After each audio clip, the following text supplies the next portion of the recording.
7월 24일 넷째 주 일요 본문을 시작하도록 하겠습니다. 부처님 말씀 함께 하겠습니다. 수다니 빠따 바테타이경 43번 개수입니다.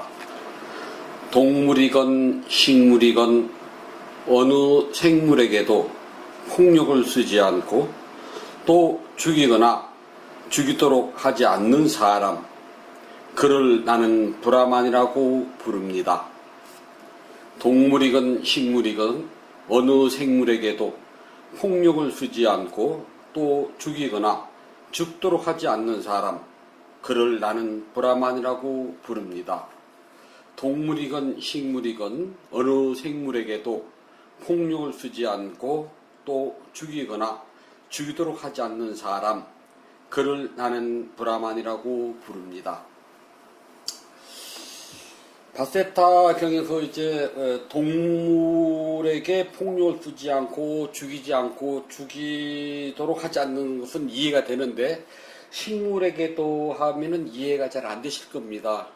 혹시 여러분들이 시골에 사셨을 때 어린 시절에 아주 가느다란 나무 회초리를 들고 풀이나 나뭇잎을 이렇게 휘둘러 가지고서 풀이나 나뭇잎이 이렇게 부러지거나 또는 꺾이고 상하는 것을 직접 한번 해보신 분들이 있을 겁니다. 특히 이렇게 논두렁 길이라든지 산길을 걷다 보면은 가느다란 회초리를 휘두르면은 풀잎 같은 것이 그 회초리 맞는 순간 착착 하고서 마치 낫으로 베듯이 잘려 나가는 경우가 있답니다. 그런 것을 보고 우리는 식물에게 쓰는 폭력이라고 그래요. 또는 나의 소일거리, 즉 먹고 살기 위해서 농부가 채소를 뽑고 하는 것과는 다르답니다. 즉 나의 소일, 나의 즐거움을 위해서 하는 걸 말하거든요. 심심풀이를 하는 것. 예를 들어서 어렸을 때 아카시아 잎을 따가지고서 가위바위보를 해가지고 하나씩 이렇게 손으로 떨궈낸 기억이 있다면, 그러한 것들이 바로 식물에게 쓰는 폭력이라고 부처님께서는 말씀하셨다고 이해를 하시면 되겠습니다. 자, 오늘의 주제를 들어봅시다. 세상 사람들은 5가지 복흔이 오복을 말한답니다. 여기에는 뭐 자식복도 말하는 사람이 있고, 이빨이 좋아도 그 복을 말하는 오복이라고 그러고, 눈이 좋아도 오복이라고 그러는데, 그런 것을 우리는 오복에 들어간다고 말하지는 않아요. 원래 오복은 5가지 복은 공자가 가르친 유교에서 나온 말이랍니다.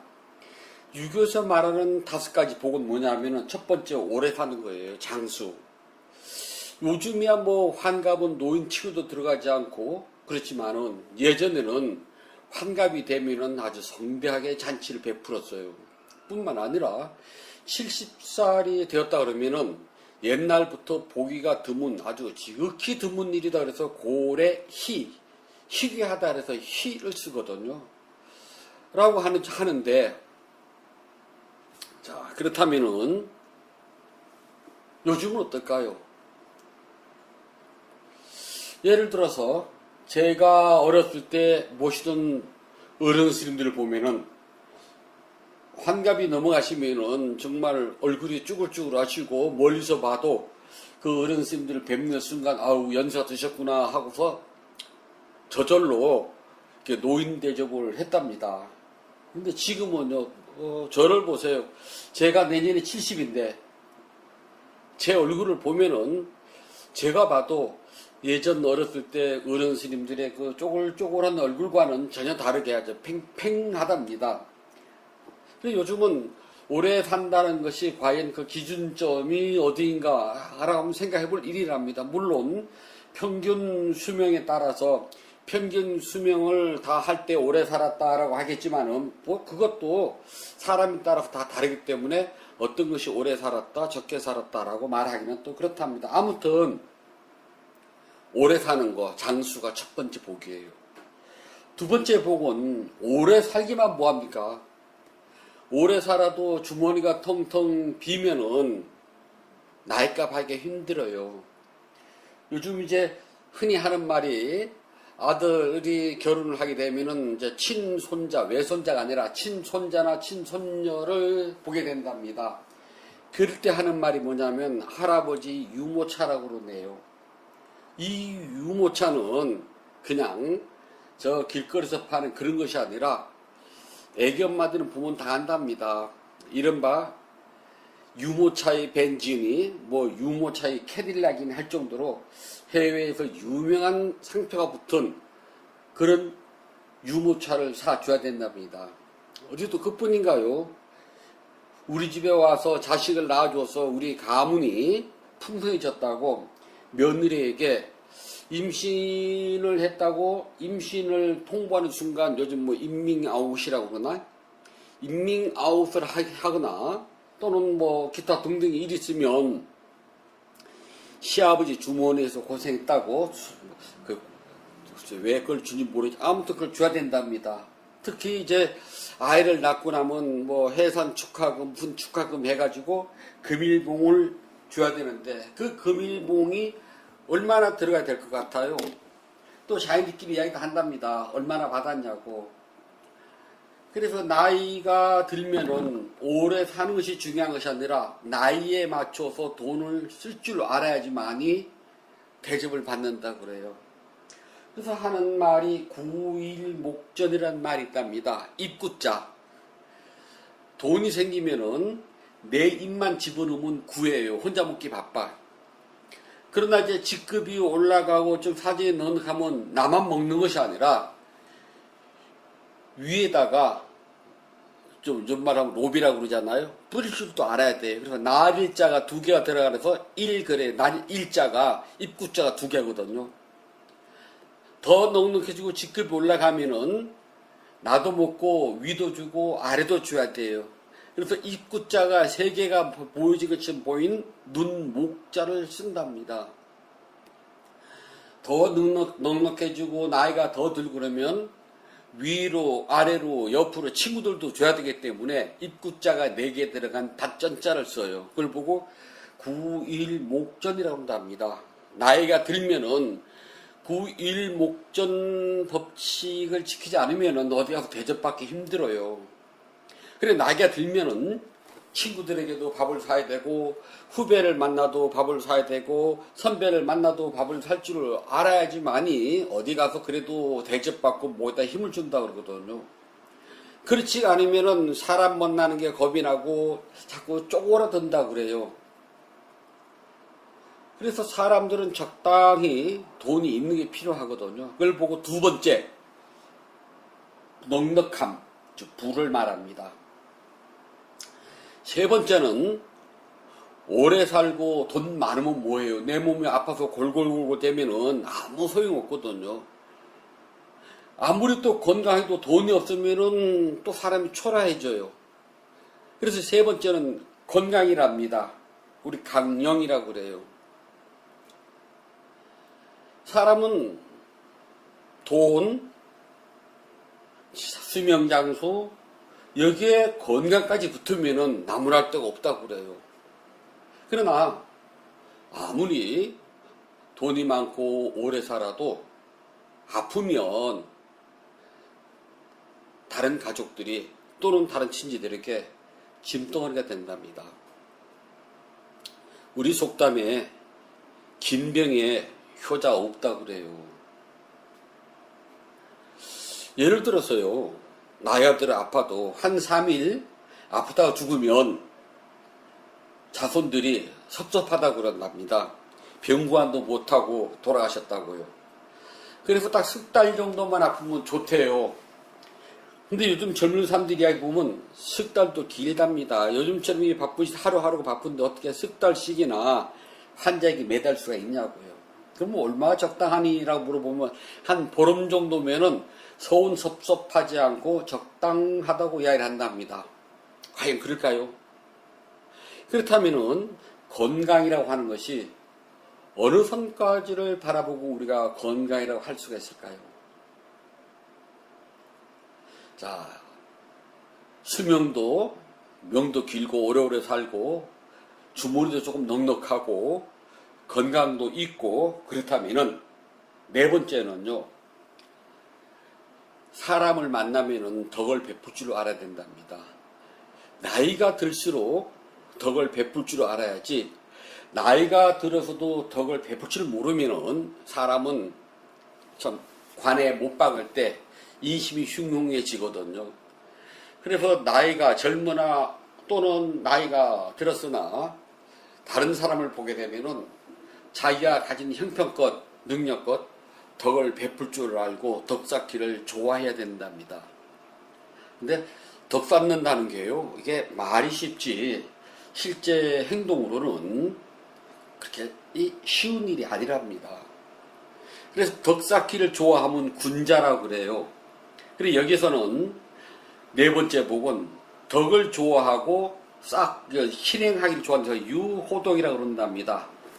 마지막 다섯 번째는 죽을 무렵에 고생하지 않고 아주 잘 죽는 것, 고종명이라고 그래요. 아무리 오래 살고 돈이 많고 덕을 쌓는다고 죽을 때 벽에다가 향수 바르고 벽에다가 꽃잎 붙이고 하면은요, 무슨 소리인지 알죠? 향수하고 꽃잎, 벽에다가 꽃잎 붙이고 향수 바르면 있잖아요, 오래 살아 본들, 돈이 많아 본들 무슨 소용이 있겠습니까? 그 사람이 가지고 있는 인지 능력은 어머니 뱃속에서 태어날 때 1살이나 2살 또는 3살 때 인지 능력으로 돌아가는데 살아본들 뭘 하겠어요. 그래서 죽을 때 여러 사람한테 신세지지 않고 깨끗하고 깔끔하게 잘 죽는 것, 그게 마지막 복이랍니다. 사람들이 얼핏 보면 이 복은 다 가진 것 같은데 또 자세히 꼼꼼히 뜯어보면 늘 하나 두 개가 부족하답니다. 저는 불전비를 알다시피 일찍 절에 들어왔어요. 그래서 나이가 많으신 노불자님들이 절에서 이제 행사가 있어가지고 미리 와서 이제 2, 3일씩 옛날에는 자고 먹고 했거든요. 그 노불자님들이 어린 저를 보면은 뒤에서 눈물을 흘려요. 저 나이에 부모님한테 사랑받고 기원받고 부모가 해주는 밥을 먹고 학교를 다녀야 될 나이인데 절에 와서 밥을 하고 설거지를 하고 반찬을 하고 밥상을 들어 나르고 어른 스님들한테 시도 때도 없이 꾸중을 듣고 자기네 신들의 뒷바라지를 하는 걸 보면은 불쌍하다는 겁니다. 그러면서 눈물을 또 찔끔찔끔 흘리는 노불자들이 있었어요. 반면에 절에 사시는 노스님들은 성찬이 저놈은 얼마나 복이 많으면 세상 일에 물들지 않고 세상 빛에 오염되지 않고 세상 소리 듣지 않고 어린 나이에 절에 와가지고 오로지 부처님 법만 솔깃하게 배우니 저놈은 무슨 복을 써 얼마나 복이 많으면 저렇게 할까. 아이로서 출가하여 청정범행 닦고 닦는 그 복이 정말 여러 생에 지은 선입이 아니면 절대 할 수 없다고 그랬거든요. 자, 여러분 어떨까요? 노불자님들이 눈물을 흘리는 게 진짜 제 복일까요? 즉 박복하다는 소리겠죠? 반면에 어른 스님들이 세상에 물 안 들고 어려서부터 부처님 법을 배우는 제가 복이 많다고 봤으니 어른 스님들 눈으로 저를 보면 복이 흘러 넘치는 존재가 된답니다. 어떤 게 제 복일까요? 복이라는 것은 보는 사람의 관점에 따라서 이렇게 다르답니다. 어떤 부잣집 아이와 가난한 집 아이가 이야기를 합니다. 근데 가난한 집 아이가 너는 참 좋겠다. 집에 가면은 아무 걱정 없이 해주는 밥 먹고 이거 타고 막 다니까 너 얼마나 좋니? 그러니까 부잣집 아이가 나는 집에 가면 엄마 아빠 얼굴을 못 봐. 아빠는 돈 버느라고 바쁘고 엄마는 벌어놓은 돈 가지고 친구 만나고 뭐하고 놀고 먹고 하느라고 바빠가지고 난 늘 가정부밖에 얼굴을 못 본다. 과외 선생밖에 얼굴을 못 본답니다. 가난한 집 아이는 나는 집에 가면 늘 부모님 얼굴 보고 살아 그러거든요. 그러니까 부잣집 아이는 가난한 집 아이를 보고 너는 얼마나 행복하니 부모님 얼굴 바라보고 늘 사는데, 그런데 반대로 가난한 집 아이는 너는 네가 원하는 물건 다 가질 수가 있고 원하는 거 다 할 수가 있잖아. 너 하나하고 바꿔 살았으면 좋겠다라고 이야기를 한답니다. 자, 여러분들 누가 복이 많을까요? 자기가 원하는 물건을 언제든지 다 구할 수 있는 부잣집 아이가 복이 많을까요? 아니면 그거는 얻지 못하더라도 늘 부모님의 따뜻한 사랑과 관심을 받는 가난한 집 아이가 복이 많을까요? 복은 보는 사람 시각과 생각하는 사람에 따라서 이렇게 다르답니다.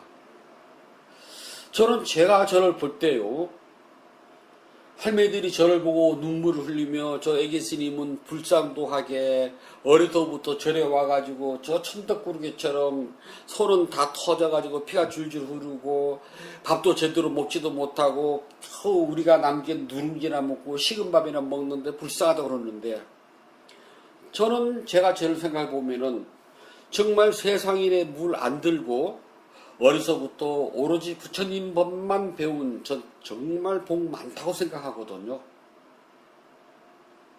지금도 저는 누굴 만나도 난 정말 복이 많아, 난 복이 흘러 넘쳤어라고 이야기를 한답니다.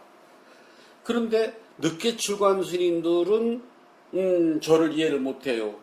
그래도 집에서 부모님 사랑받고 그래도 세속의 생활을 누릴 만큼 누리고 절에 와야지, 그 어린 나이에 절에 와가지고 어떡하겠냐고 그래요. 글쎄요, 세상일 해보니 빛과 소리 물드는 것밖에 더 있겠습니까? 자, 그렇다면은 여러분들 5가지 복, 다시 말해서 장수만세, 돈 많은 넉넉함, 건강함, 덕사길 좋아함, 죽을 때 잘 죽음, 이 5가지 가운데 꼭 하나를 택하라면은 어떤 걸 택하시겠습니까? 어려울 겁니다. 돈을 택한다면 돈 많아도 아프면 무슨 소용이 있고, 돈 많아도 일찍 죽으면 무슨 소용이 있고, 돈 많아도 죽을 때 내 정신이 아니라 남의 정신 가지고 벽에다가 향수 바르고 꽃잎 붙이면 무슨 소용이 있겠습니까? 아, 돈 필요 없고 건강만 있으면 된다고요? 그래요. 60, 70, 80대 가지고 건강해요. 근데 돈 가진 게 없어요. 그럼 뭐 해야 되는 줄 알아요? 리어커 끌고 나가서 폐지 주셔야 돼요. 그렇게 살아도 좋을까요? 또 그럼 그건 아니라고 그러거든요. 그러면은 이렇게 하나의 복을 택하라면 어렵답니다. 이 5가지가 고르게 잘 어울려 져야지만이 사는 것이 좀 재미있고 그렇지, 5가지 중에 하나라도 빠지면 소용없답니다. 예전 제가 시골 절에서 살 때 그 절 주지스님이 한참 제 해외 여행 바람이 불었잖아요. 그래서 그 절 신도들한테도 세상 견문 넓혀주자 해가지고 이제 저보고 어디 갈만한 곳을 한번 계획을 짜라 그래요. 그래서 계획은 며칠이나 가겠느냐. 가면 상중하가 있다. 그랬더니 그것은 상은 뭐래요. 상은 5성급 호텔에 가서 잘 먹고 좋은 데서 사는 것이고, 그 다음 이렇게 등급대로 가는 것이다. 그랬더니 많은 사람들이 갈 수가 있게 너무 하는 그렇고 한 중간에서 사이쯤 됐으면 좋겠다. 그래서 그렇게 계획을 짰어요. 그래서 이제 그 절 불자님 중에 한 분이 가진 것도 넉넉하고 시간도 넉넉하고 모든 게 되는 분인데 그분은 안 가신대요. 물어봤습니다. 왜 안 가요? 그랬더니 한국도 안 가본 데가 많고 갈 데가 많은데 왜 제가 해외까지 가냐고, 돈 쓰면서. 뭐 어쩔 수가 없잖아요. 그리고 나서 얼마 안 있다가 이제 그분이 요즘 흔히 하는 말로 중풍, 뇌졸중에 걸렸어요. 그래서 한 번 이제 병문안 갔더니 그때 스님 따라서 해외여행이라도 갈걸. 이렇게 몸이 병드니까 이제 가고 싶어도 못 간다고 그러거든요. 돈 많아도 쓸 줄 모르면 소용없고요. 아무리 건강해도 건강의 고마움을 모르면 또 소용이 없답니다. 그래서 꼭 하나만 가지라면 선택 못해요. 이걸 선택하면 저게 걸리고 저걸 선택하면 이게 걸려요. 그래서 5가지가 고르게 있으면 좋지만 인생살이는 절대 그렇지가 않답니다. 5가지 복 중에서 하나가 놓치면 반드시 나머지 4개가 모자르게 돼요. 그래서 그 하나를 가지고 부족한 4개를 채우려다 보니 인간 자리는 고달플 수밖에 없답니다. 그렇다면은 부처님의 제자인 우리는요, 뭐가 가장 큰 복일까요? 불자들은 어떤 걸 가지고 큰 복을 가졌다고 또 큰 복을 누리고 있다고 이야기할까요? 저는 제 번님들을 보고 늘 하는 소리가 있으면 난 정말 복이 많아 그러거든요. 그리고 저는 그 복을 누리고 있답니다. 지금도 그 복을 누리고 있어요. 그럼 다른 사람들이 나도 복이 많아 그러거든요. 제가 말하는 복은 절이 크고 신도가 많고 좋은 차를 타고 잘 먹고 잘 사는 복이 아니랍니다.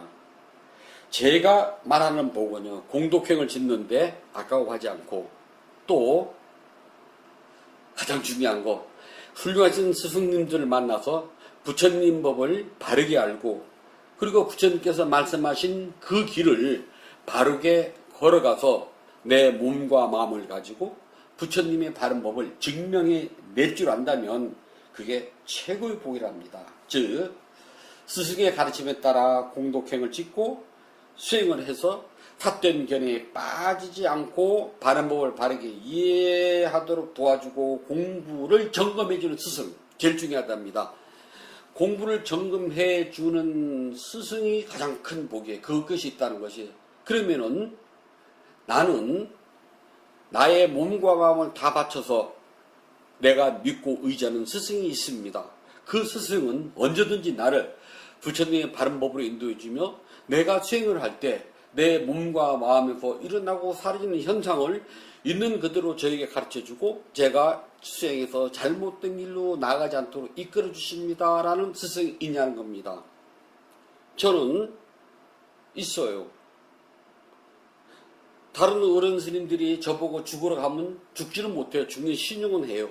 그러나 정말 저에게 부처님의 바른 법을 보게 하고 부처님의 바른 법으로 인도하신 그 스승님이 죽으라면 그 자리에서 아무 미련 없이 후회 없이 바로 죽을 수가 있답니다.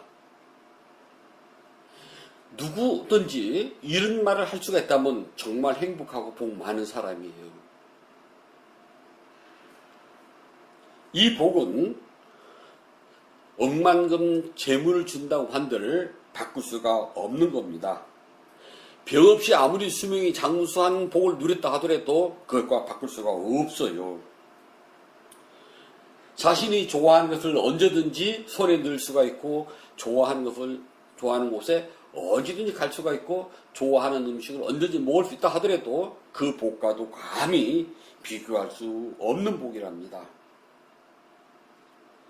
부처님의 바른 법을 알고 내가 공부를 할 때마다, 즉 수행할 때마다 나에게 바르게 수행을 지도해주며 내가 삿된 견해에 빠지지 않고 바른 길로 갈 수 있도록 지혜의 눈을 뜨게 해주는 스승이 있다면 정말 행복한 거예요. 왜냐하면은 니바나의 성취야말로 윤회의 세계에서부터 자유를 얻을 수 있고 탐욕과 집착에서 벗어날 수 있는 유일한 길이기 때문입니다. 이것만이 나에게 한없는 이익을 성취해 주기 때문이랍니다. 그래서 불자들의 가장 큰 복은 스승복이랍니다.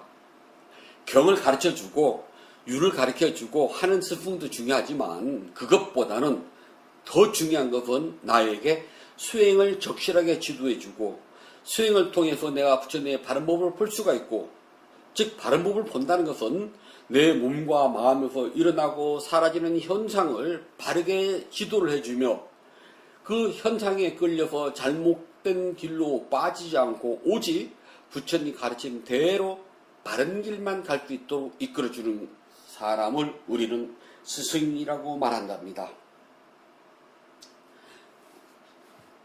복 있는 불자, 참다운 불자, 진정한 불자는요, 스승복 있는 사람이에요. 스승복 있는 사람은 공부를 할 때 5가지 방해가 생기더라도 여기서부터 벗어나고 극복이 된답니다. 그래서 5가지 장애로부터 방해를 받지 않기 때문에 공부를 해 나가는 데는 아주 순탄해요. 그리고 공부를 해 나가는데 크게 어려움이 없답니다. 물론 사람들은 각각 근기와 욕망과 성품이 다 달라요. 같지 않답니다. 수없는 윤회생 속에서 내가 과거에 언젠가라도 한번 작은 수행이라도 한번 해봤다면 바르게 그 공덕으로 금생에 쉽게 잘 나갈 수 있어요. 윤회생을 통틀어서 금생이 처음 수행을 한다면 당연히 수행은 어렵고 힘들 수밖에 없답니다. 물론 진도도 잘 안 나가겠죠. 그러나 수없는 윤회생 속에서 언젠가 수행을 해보긴 해봤지만 공덕행 짓는 것에 인색했다면 수행은 더디답니다. 알기는 하지만 진도는 더뎌요. 그런데 수없는 윤회생 속에서 금생이 처음 수행을 하긴 합니다. 많은 과거 수없는 윤회생 속에서 수없는 공덕행을 지었다면은 그 과보로 수행을 해 나가는데 장애가 적어요. 그래서 사람에 따라서 엷고 두툼하고 빠르고 더디고 하는 것은 바로 이러한 것 때문이랍니다. 이렇지만은 스승이 있으면 얇아도 두툼해질 수 있는 기회가 제공되고 더뎌도 빠르게 갈 수가 있는 기회가 제공된답니다. 그건 바로 5가지 장애가 제거되고 5가지 장애에 묶이지 않았기 때문이라고 이야기를 해요. 좋은 복, 가장 큰 복을 지닌 스승이라고 하는 복을 지닌 불자에게는 5가지 장애 중에서 첫 번째, 스승의 가르침을 받아서 경솔하지 않아요. 예를 들어서요, 이절에 가서 관음 기도를 하면은 예를 들어서 사업이 잘 된다. 저절에 가서 지장 기도를 하면은 부모님이 극락 간다. 또 저도랑에 가서 문수 기도를 하면은 아들, 딸 좋은 데 합격한다. 그래가지고서 이 도량, 저 도량을 또 돌아다니고 이 스님, 저 스님을 찾아서 헤매고 다닌답니다. 그러면서 이 말에 귀를 기울이고 저 말에 귀를 기울여서 이리 쓸리고 저리 쓸리고를 반복을 해요. 그걸 보고 경솔하다고 그래요. 저는 학인 시절에 기도를 참 많이 했답니다. 기도를 많이 하면은 업장이 소멸되고 해안이 지혜의 눈이 밝아져 가지고 경전도 잘 보게 된다고 해서 학인 시절에는 정말 미친 듯이 기도를 했거든요.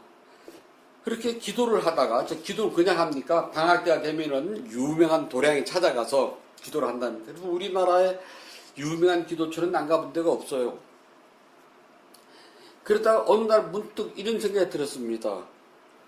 이 도량에 와서 영험하고 신통이 있어서 기도를 해가지고 얻는다면은 내가 있는 그 도량의 부처님은 누굴까? 부처님은 한 분인데 여기 부처님 다르고 저기 부처님 다를까? 부처님은 2600년 전에 돌아가셨는데 단지 이름만 남아있고 그분이 말씀한 경전만 남아있고 여기 모신 건 돌덩어리, 쇳덩어리, 나무 토막인데 과연 여기서 복을 준다고 하면 어떤 복을 줄까? 그럼 우리 도량은 그렇잖아요. 그럼 내가 있는 절에 불상은 그 부처님은 어떤 부처님이라는 소리예요. 딴 나라 부처님 아니잖아요. 뭔가 크게 잘못됐다는 생각이 들어가요. 그 다음부터는 그런 데를 찾아다니지 않고 그냥 제가 있는 곳에서 했답니다. 그리고 지금까지 전 그에 대해서는 변찮는 믿음을 가지고 있어요. 또 제가 제일 겁나는 불자도 누구라고 그랬습니까? 스님 많이 하는 불자도 있잖아요. 이 스님 저 스님 찾아다니면서 법문 듣고 이 스님 저 스님 찾아다니면서 뭐 하는 불자들은 좀 마음속에 저울이 하나가 있답니다. 그래서 스님을 만나면 자기 마음속에 저울을 꺼내가지고 자기가 만나고 있는 스님을 달아봐요. 저 스님은 몇 근짜리인지 얼마나 나가는지. 그래서 다른 스님과 비교를 한답니다. 절대 그러지 말아요. 중요한 것은 내가 믿음을 바쳤으면 어떤 일이 있어도 흔들리지 말고 그 가르침 따라가면 된답니다. 여기서 스승을 가리는 안목이 중요해요. 그건 온전히 자신의 복이랍니다.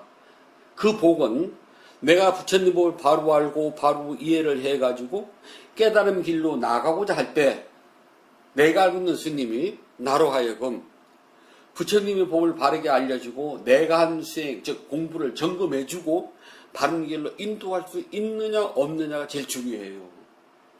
팔만 대장경을 달달달달 외우고 팔만 대장경을 다 그냥 해석해서 써내고 하는 것이 중요한 것이 아니라 저 스님이 내가 공부를 지을 때, 내가 수행을 해 나갈 때 나의 수행을 언제든지 점검해주고 바른 길로 인도해 줄 수가 있느냐 없느냐 중요하답니다. 그렇지가 않고 이 스님 저 스님 찾아다니면서 그 스님의 간판이나 포장지를 보고 저 스님은 박사야 저 스님은 뭐야 해가지고 스님을 저울질하기 시작하면은 부처님의 바른 법과는 영원히 거리가 멀어진답니다. 그것을 보고 우리는 경솔하다고 이야기한답니다. 그래서 경솔 우다하타는요, 마음이 가벼워서 이리저리 움직이는 대로입니다. 즉 호숫가에 바람이 불면, 호수에 바람이 불면 호수에 떠있는 낙엽은 바람결에 따라서 이리저리 흔들리는 것과 같아요. 누가 이 말하면 그 말 따라가고 누가 저 말하면 그쪽 따라가고 이 스님이 말하면 여기로 가고 저 스님이 말하면 저기로 갑니다. 이 자리 가서는 이렇게 하고 저 자리 가서는 저렇게 하는 것. 즉 줏대 없이 왔다 갔다 하는 것. 제가 늘 하는 말 쇼핑 다닌다고 그래요. 저는 그걸 보고 절 쇼핑 다니고 스님 쇼핑 다닌다. 그래봤자 공부하고는 거리가 멀어요. 그렇기 때문에 경솔하지 않는 불자, 다시 말해서 큰 복을 누리는 불자, 참다운 스승에게 가르침을 받는 불자는요, 오직 부처님 가르침만 따르지 부처님이 허락하지 않고 비난받을 만한 것들을 함부로 말하거나 행동하지 않게 됩니다. 그것이 첫 번째 장애물을 제거하는 것입니다. 두 번째는 거들먹거리지 않는다는 겁니다. 운나 배움이 적고 스승의 가르침을 제대로 받지 못한 사람 보고 속빈 갈대라고 그래요. 갈대는 키는 커요. 아무리 키 큰 갈대도요, 짜리까지만 못해요. 쓸데가 없답니다. 평생 절에 다녀서 여기저기를 떠돌아 다녀도 별 볼일 없다는 소리예요. 요즘은 이제 불자들끼리 대보살이라는 말을 쓰더라고요. 저 어느 절 갔더니 저 불자가 대보살이라고. 보살은 6가지 특별한 힘을 내는 수행을 가지고 우리 육바람이라고 부른답니다. 그것을 실천하여서 저 언덕, 깨달음의 세계로 가고자 하는 큰 원력을 내고 수행하는 사람을 보살이라고 부른답니다. 그러면 대보살 들으면 얼마나 하겠어요. 그래서 좀 쓰지 마세요. 그래요. 내가 알던 대보살은 대승경제에 나오는 관세보살, 지장보살, 문수보살 그런 사람들이 대보살 있지. 저렇게 살면서 욕심이 많고 집착과 탐욕이 가득하고 그리고 거들먹거리는 저들이 과연 대보살일까요? 라고 얘기를 한답니다.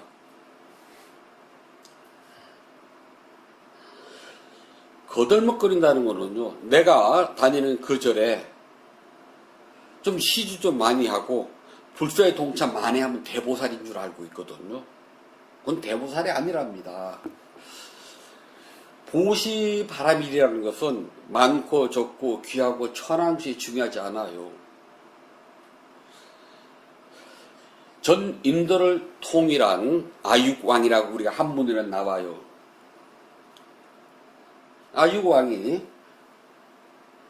과거 전생 때 아이로서 놀고 있을 때 부처님께서 탁발을 나오셨습니다. 그래 아이들은 놀면서 여기는 쌀창고, 여기는 여기는 우리 집, 저기는 니네 집 그러면 흐르게 놀잖아요. 근데 부처님이 오시자 그 한 아이가 쌀창고를 한 곳에서 흙을 하나 가득 양손을 퍼가지고 부처님께 가서 부처님 제가 부처님께 쌀을 올립니다. 그리고 부처님의 그 밥이 담겨진 밥 위에다가 흙을 넣는 겁니다. 다른 제자들이 깜짝 놀랐어요. 그 밥 못 먹잖아요. 흙이 들어갔으니. 그러자 부처님께서 놔두어라. 저 아이가 너희들 눈으로는 흙으로 보이겠지만 저 아이는 아주 귀한 쌀을 나에게 올린 것이다. 흙은 돼지의 어머니다. 저 아이가 나에게 이 세상에 가장 귀한 돼지를 나에게 보시했으니 그 공덕으로 미래생에는 전 인도를 통일하는 전륜성왕이 될 것이라고 부처님께서 수기를 내렸다고 경에는 그렇게 나온답니다. 즉 많고 적고 귀하고 천한 것이 문제가 아니라 내가 어떤 마음을 가지고 했느냐가 제일 중요해요. 그런 불자들은 거덜먹거리질 않습니다.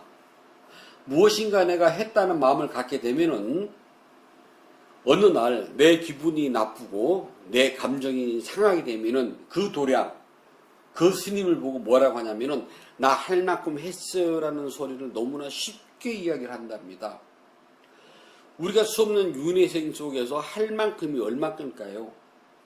아니 수없는 윤회생을 그만두고요. 금생에 내가 살아오면서 내가 살아온 나의 모습은 내가 제일 잘한답니다.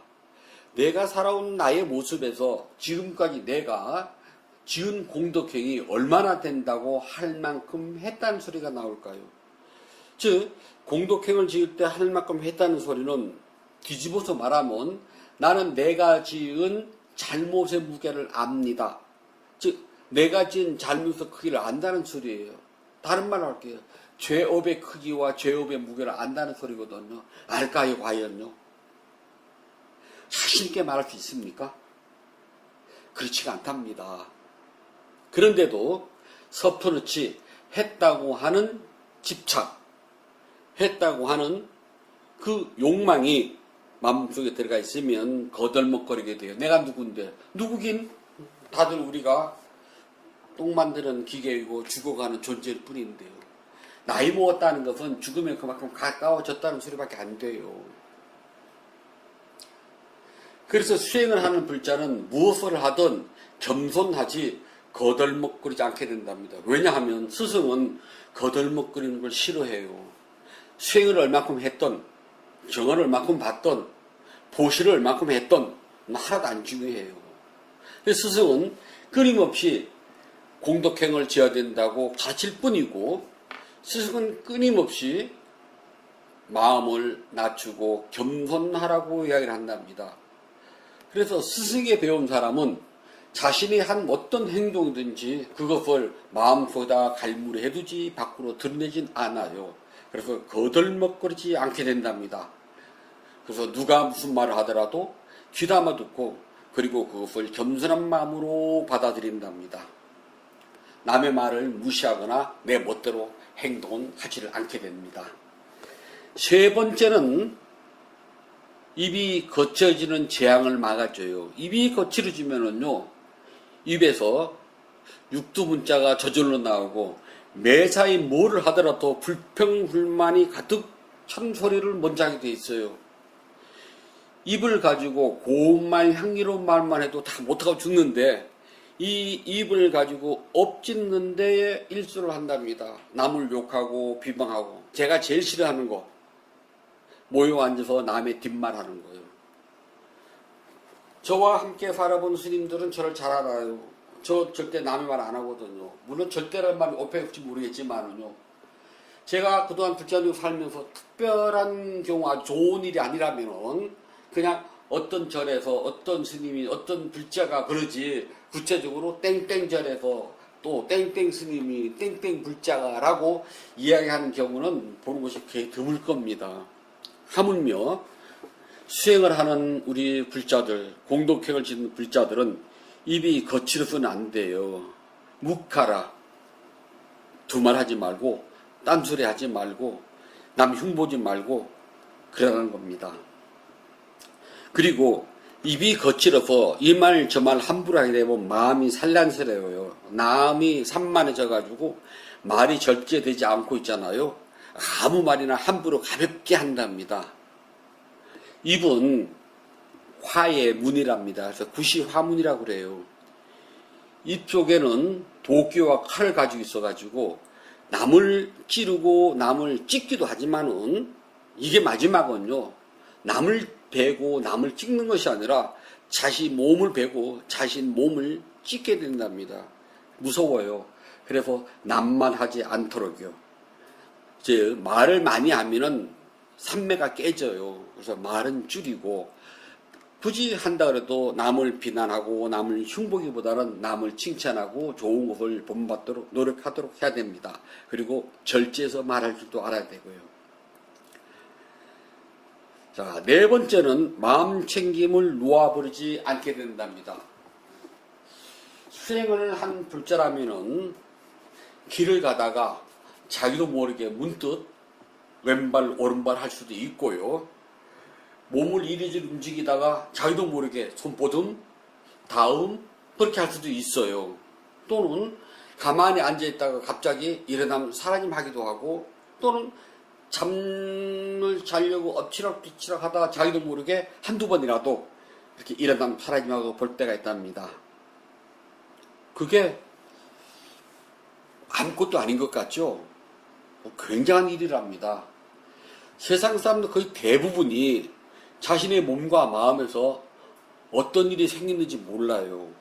그러나 스승에게, 즉 바른 스승에게 바르게 부처님 법을 배운 사람이라면 생각이 복잡하면 자기도 모르게 망상하게 되고요.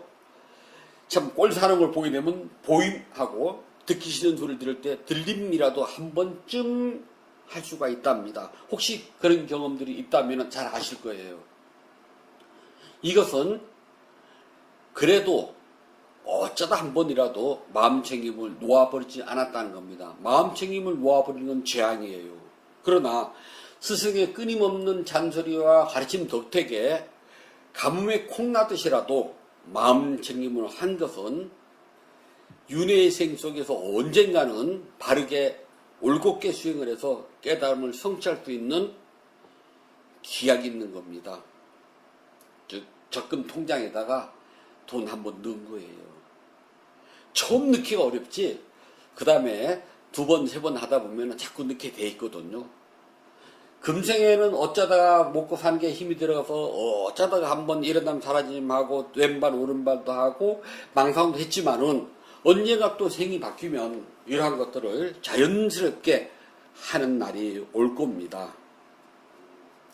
마음 챙김을 할 줄 아는 불자들은요, 언제든지 분명하게 대상을, 즉 몸과 마음이 일어나고 사라지는 것을 알아차리기 때문에 삼매가 뚜렷해지고 마음이 요동치지 않고 몸이 고요해지는 날이 올 겁니다. 걱정하지 말아요.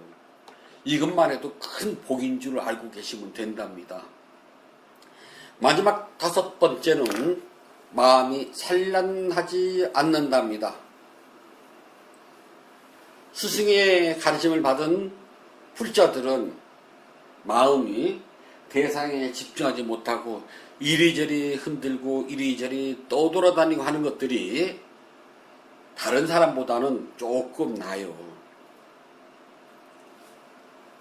마음이 집중하지 못하고 이리저리 생각에 따라, 즉 망상에 따라 움직이게 되면은 마치 길 잃은 숲속의 사슴이 여기저기 헤매다가 화살이나 그물에 몸을 다치게 되는 것과 같다고 말씀하셨답니다. 눈, 귀, 코, 입, 몸, 마음이라는 6개의 감각 기관은 단속하지 않으면은 아지랑이처럼, 야생마처럼, 원숭이처럼 뛰어다녀요. 어디로 갈지를 모른답니다. 마음이 집중하지 못하고 여기저기로 흔들리고 또 돌아다니게 되면은 반드시 재앙을 겪게 돼요. 그 재앙은 욕심이라고 한답니다. 그래서 스승을 잘 맞는 사람들은 5가지 장애, 다시 말해서 거들먹거릴 일이 없습니다. 거들먹거리는 데서 벗어나고, 두 번째는, 첫 번째는 경솔하지 않는다는 겁니다. 무엇을 보더라도 부처님 법에 견주어보기 때문에 누가 무슨 말을 하더라도, 즉 법에 관한 겁니다. 뭐 이 절이 좋다, 저 절이 좋다, 이 스님 좋다, 저 스님 좋다는 따라서 이렇게 마음이 한량해지질 않아요. 그냥 바른 스승은 무엇인지 알고 있기 때문에 바른 스승의 가르침만 찾아서 가기 때문에 경솔하지 않게 됩니다. 그것이 첫 번째고요. 두 번째는 나 할 만큼 했다고 하는 거덜먹거리는 것이 사라지게 된답니다. 세 번째는 입이 거칠지 않아 가지고서 빈말, 쓸데없는 말, 남의 흉보는 말, 이간질 시키는 말, 그런 데 말을 하질 않아요. 오직 진솔하고 착하고 정겹고 사랑스러운 말만 하게 된답니다.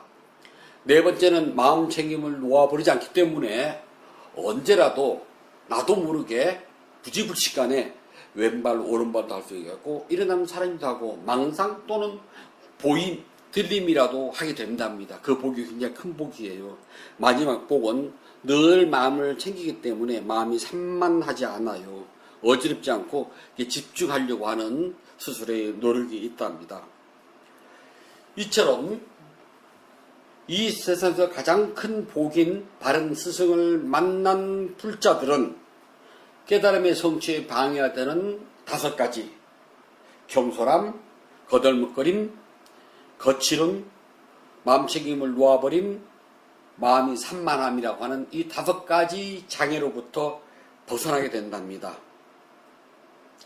스승은 이 5가지를 벗어나도록 늘 일깨워 줍니다. 그래서 불자들은 스승의 가르침에 이끌리고 스승의 가르침에 따라서 5가지 장애로부터 자유를 얻게 되면은 바로 니바나의 성취를 이루게 된답니다. 정말 부처님의 제자인 우리 불자들은 있잖아요.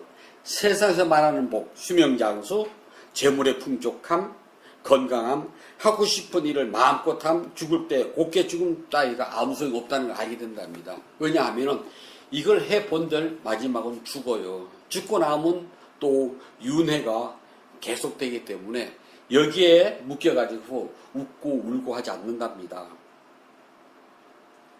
세상에서 말하는 복은 윤회하는 중생들이 각자 자신이 지은 업의 결과이기 때문에 이건 참된 복이 아니랍니다. 어떤 업을 지었느냐에 따라서 나는 그 과보를 받는답니다. 즉 과거 수없는 윤회생 속에서 내가 지은 행위의 결과 때문에 돈이 많을 수도 있고 돈이 없을 수도 있답니다. 건강할 수도 있고 건강하지 못할 수도 있고요. 또 그런 거 하면은 재산이 많고 적기도 하고 좋아하는 일을 하고 싶은 대로 하는 사람이 있는가 하면은 아무리 좋아해도 하고 싶은 대로 못하는 사람도 있고요. 또 죽을 때는 고생하고 죽는 사람이 있는가 하면은 죽을 때 정말 쉽고 깨끗하게 잘 죽는 사람도 있답니다. 이 5가지는 윤회하는 삶 속에서 자신이 지은 업의 결과를 받는 것이지 다른 게 없답니다. 바꿔서 말하면은 이것들도 금생에 그렇게 눈에 보이는 것 뿐이지 숨겨진 윤회 속에서 지은 업의 무게를 모르기 때문에 다음 생은 어디서 뭘 할지는 아무도 모른답니다. 윤회의 바다에서 언제 벗어날지 기약을 못한다는 소리예요. 자, 그렇다면은 불자들에게 한번 물어봅시다. 참다운 복이 있나요? 라고요. 여러분들은 참다운 복이 있습니까? 여기서 말하는 참다운 복은 수명장수, 넉넉함, 건강, 하고 싶은 대로 함, 잘 죽음이라는 것을 아니라는 것은 아실 겁니다. 즉 내가 깨달음의 성취를 위해서 수행을 해 나아갈 때 나의 수행이 잘 됐는지 잘못됐는지 바른 길로 가고 있는지 잘못된 길로 가는지를 일깨워주고 잘못된 길로 가면 다른 길로 인도해주고 내가 게으를 때는 부지런하라고 채찍을 해주고 내가 실망해서 뒤로 물러갈 때는 용기를 주는 스승을 말한답니다. 그러한 스승이 있다면 큰 복을 지금 받고 있는 거랍니다. 자, 그렇다면 큰 복이 있나요? 난 그 복을 누리고 있습니까? 저는 감히 장담합니다. 저는 그 복을 지금도 누리고 있다고요. 부처님의 바른 법을 바르게 알려주고 공덕행을 지으라고 강조를 하고 수행을 하라고 강하게 이끌어주고 권한다면, 그리고 자신의 공부를 정말 때에 맞추어 점검해 주는 스승을 모시고 있다면 큰 복을 누리겠답니다. 달리 이절 저절 다니면서 복을 안 찾아도 돼요. 이도량 저도량을 끼웃하면서 한 가지 소원이 이루어지는지 두 가지 소원이 이루어지는지 소원 찾아서 헤매지 않아도 된답니다. 참다운 불자들은 언제나 복짓기를 권유를 하고 수행을 권유를 하고, 수행을 하면은 바르게 공부 점검을 해주는 스승이 있다면 가장 큰 복을 누리겠답니다. 그렇다면은 중생살이의 소소한 복은 내가 지은 업대로 가요. 내가 지은 업이 무엇인지는 내가 살아오는 나의 모습을 보게 되면은 내가 지은 업이 무엇인지 알게 돼요. 지금까지 태어나서 지금까지 내가 기억할 수 있는 나의 생활을 한번 되돌아보세요. 그렇다면은 윤회생 속에서 내가 어떤 업을 지었는지 알게 된답니다. 그걸 알게 된다면은 당연히 선업을 짓는데, 공덕행을 짓는데 더 열심히 하셔야 돼요. 공덕행을 열심히 짓는다는 것은 내가 지은 악업, 소금에다가 맑은 물을 타는 것과 같은 행위랍니다. 물이 많을수록 소금은 흐려져요. 없어지는 것이 아니라 소금물 자체가 흐려지기 때문에 좀 마시기가 쉬워진답니다. 금생에 끊임없이 공덕행을 짓는데 물러나지 말고 부지런하게 지으면서 수행도 짬짬이 쉬지 말고 매일 조금씩 하세요. 그러다 보면은 어느 날 저절로 수행이 많이 되어 있는 것을, 앞으로 많이 나는 것을 알게 된답니다. 이런 불자들은 세상에 잡다한 복은 크게 원하지도 않고 구할 일도 없답니다. 왜냐고요? 큰 복을 가졌으면 작은 복은 저절로 따라온답니다. 큰 산을 가지고 있으면 바위와 나무는 저절로 있고 물은 흐른답니다. 그곳에는 온갖 짐승들이 다 있고 약초들이 다 있거든요. 부처님께서 말씀해 주셨습니다. 수단이빠따 바세타이경 44번 개송입니다. 적의 있는 사람 가운데 적의가 없고, 폭력을 휘두르는 사람 가운데 평화롭고, 집착하는 사람 가운데 집착하지 않는 사람, 그를 나는 보라만이라고 부릅니다. 적의 있는 사람 가운데 적의가 없고, 폭력을 휘두르는 사람 가운데 평화롭고, 집착하는 사람 가운데 집착하지 않는 사람, 그를 나는 보라만이라고 부릅니다. 적의 있는 사람 가운데 적의가 없고, 폭력을 휘두르는 사람 가운데 평화롭고, 집착하는 사람 가운데 집착하지 않는 사람, 그를 나는 브라만이라고 부릅니다.